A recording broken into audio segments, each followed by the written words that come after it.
You're listening to the One Idjit's Thoughts on podcast for August 17th. I'm Paul Mackey.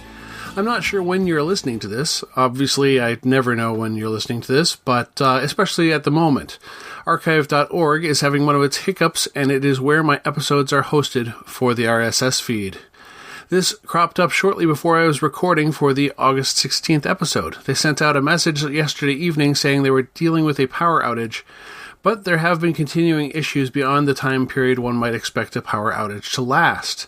Apparently, the whole power supply to their server center was a problem, so it was beyond just a power outage. They had to do repairs as well. It's mildly silly for me to say this here, but normal podcast listeners can still hear the podcast up to date via YouTube. And they're not hearing me say it now, perhaps.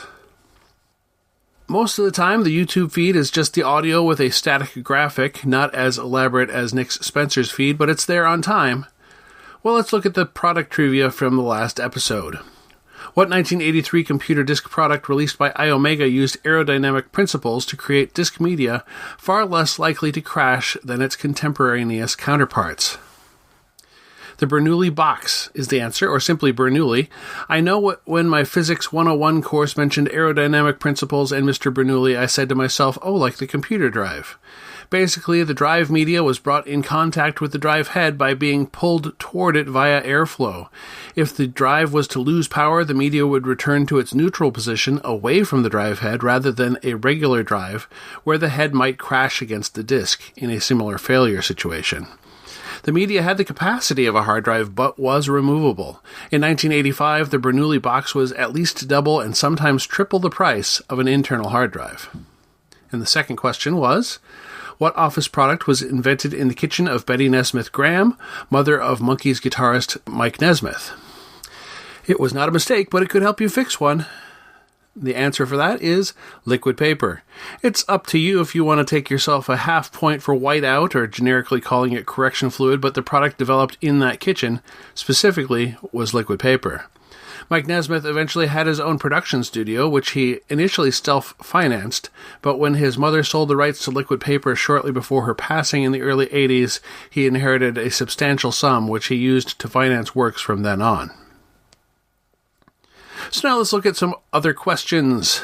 We'll segue in the first question to a more fun angle than The Office, and continue into the second question with something fun. First, Sanford formerly was the maker of liquid paper, along with Sharpie markers and kids' favorite markers since 1965. Those favorite markers, instead of noxious fumes, had the scents of fruit and other flavorings. What were these markers called? And the second question, not sold in stores, where would you most likely find a product manufactured by the Dutch company Vicoma? We shall see when I might be able to get this podcast published. And in the meantime, happy hunting! You've been listening to the One Idjit's Thoughts On podcast, produced by Paul Mackey in association with Nimlas Studios. Any short clips of audio from shows is included under fair use for commentary purposes, and copyright for that content remains with its original copyright holders. The theme song is Too Good by Jack Mangan and is used by his generous permission. One Idjit's Thoughts is produced under a Creative Commons Attribution, Non-Commercial, No Derivatives 4.0 International License. You can find more episodes of this podcast and many other fine podcasts at nimlas.org.